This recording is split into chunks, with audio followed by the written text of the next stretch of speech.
Tuan-tuan, insya-Allah pada 5 hari bulan hari Sabtu, 5 hari bulan Julai 2025 ini bertempat di Masjid Khadijah di Marang Ma'had Tafiz An-Nabawi, Kuala Terengganu, di mana kita akan memulakan pada waktu pagi dengan satu kuliah perdana yang kita akan cerita tentang mengenai rawatan Islam, dan setelah mana berakhirnya program tersebut, kita akan buat sesi rawatan khusus bagi masyarakat di Terengganu.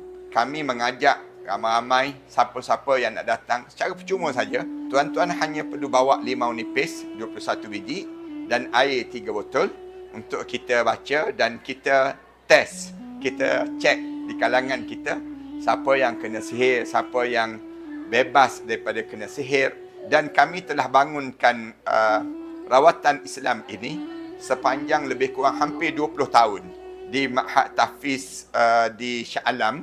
Kemudian Alhamdulillah kita bergerak daripada negeri ke negeri. Kali ini di negeri Terengganu pula. Orang Terengganu, jom kita sekali, sekali